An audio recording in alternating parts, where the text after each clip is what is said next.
নমস্কার, শুভ পুজো অফিসিয়ালে তোমাদের স্বাগত। আগের ভিডিও বলেছিলাম যে বাসন্তী পুজো দেখানোর কথা। এই যে বাসন্তী পুজো হচ্ছে, এ আমরা কিন্তু সবাই এই রৌদ্রের মধ্যে বসেছিলাম যে মাকে পুজো দেবো বলে, অঞ্জলি দেবো বলে। পুরোহিত মশাইকে কিন্তু প্রচণ্ড রৌদ্র লাগছিল। আমরা বসে পড়েছি। আর এইদিকে আমার বাবুকে দেখো, আমার মামি হাতে ফুল দিচ্ছে আর আমার বাবু ফুলগুলোকে ছুঁড়ে ছুঁড়ে ফেলছিল। সবাই আমরা বসেছিলাম, দাঁড়িয়েছিলাম। আমার বাবু কিন্তু এদিকে শয়তানি করছিল। আর আমার বাবু কিন্তু আমার ছোটো মামির কোলে ছিল। ও কীভাবে দেখো পর্দাটাকে সরিয়ে দিচ্ছিল দেখো। আর মাকে এবার প্রদীপ দেখানো হচ্ছিল।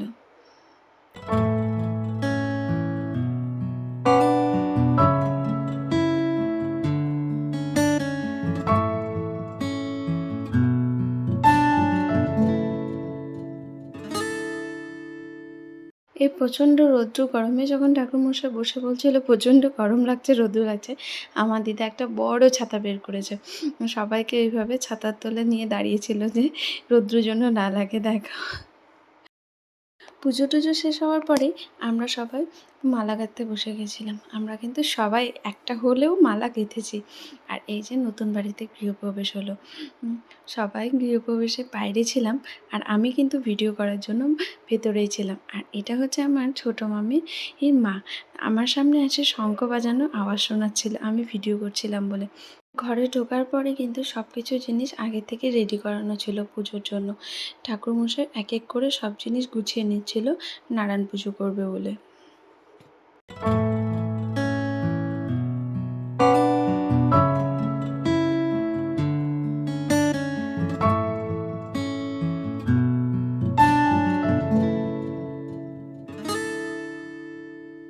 ঠাকুরমশাই এদিকে নারায়ণ পুজো করছিল আর এদিকে কিন্তু আমার দিদা, ছোটো মামি, বড় মামি সব কিছু জাগিয়ে দিচ্ছিলো। আর মা, কাকিমা, মাসি মিলে এদিকে বসে গিয়েছিলো সবজি কাটতে, কেননা নতুন জায়গায় এসে কিছু লোকেকে নিমন্ত্রণ করা হয়েছিল খাওয়ানোর জন্য।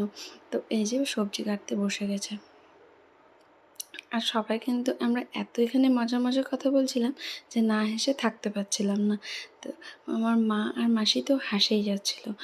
ও আর হ্যাঁ, কী বলো তো, প্রথমে যখন নারকেল ফাটানো হয়, ভেতরে ঢোকানো হয়, তোমাদের দেখানো হয়নি। তো চলো তোমাদের ভেতরের গেটটা প্রথমে দেখিয়ে আসি। এই হচ্ছে প্রথমে ভেতরের গেট। আর পাশে এটা হচ্ছে রুম। এটা আমার দাদুদের রুম। আর এই পাশটাতে আমার মামাদের রুম। চলো এরপরে তোমাদের ভেতরটা দেখাই। ভেতরের রুমটা মামারা কিন্তু কোনো কিছুই সাজায়নি। নারায়ণ পুজো করে ঘরে ঢুকবে বলে আর ছুটি থেকে আসার পরে এত কিছু সাজানো হয়ে ওঠেনি। আর মামারা যে ঘরে থাকবে সেই ঘরটাতেই নারায়ণ পুজো করা হচ্ছিল।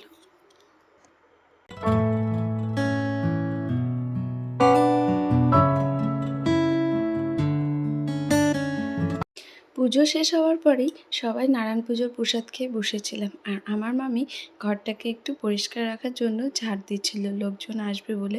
আর আমার বাবু দেখো, ও একটা ঝাড়ু নিয়েছে, আমার মামিকে ঝাড় দেওয়া দেখছিল বলে ও ঝাড় দেবে। ও পাশ থেকে ঝাড়ু নিয়ে বেশ সুন্দর ঘরগুলোকে ঝাড় দিয়ে বেড়াচ্ছিল। ঝাড়ু তো দিতে পারছিল না, কিন্তু দেখো ও হাতে নিয়ে ঘুরবে, ও নিয়ে থাকবেই। আর এই যে আমার ছোটো দিদুন আর আমার নিজের দিদা খেতে বসেছিল। তো আমি ওদের রিভিউ নেওয়ার জন্য বলেছিলাম যে খেতে কেমন হয়েছে। আমার ছোটো দিদুন তো দেখিয়ে দিলে কেমন হয়েছে সেটা দেখাচ্ছে, আমাকে বলছে ভালোভাবে ভিডিও করো, দেখাও। আর পরে খেতে বসেছিল আমার বাবা, আমার বড় মামা, আরেক মামা, আর আরেক মামা দিচ্ছিল।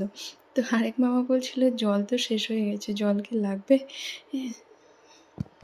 সবাই খাওয়া দাওয়া করছিল ছাদের এক পাশটাতে, আর আমার বাবু এক হাতে পাঁপড় নিয়ে গোটা ছাদ দৌড়ে বেড়াচ্ছিল। দেখো আমার বাবা কোলে নিতে চাইলে কিভাবে দৌড়ে পালায়। আর আমরা দু বোন মিলে এখানে প্রচণ্ড হাসাহাসি করছিলাম। আর আজকের মতো ভিডিওটা এইটুকুই। টাটা। ভালো লাগলে লাইক করে দিও।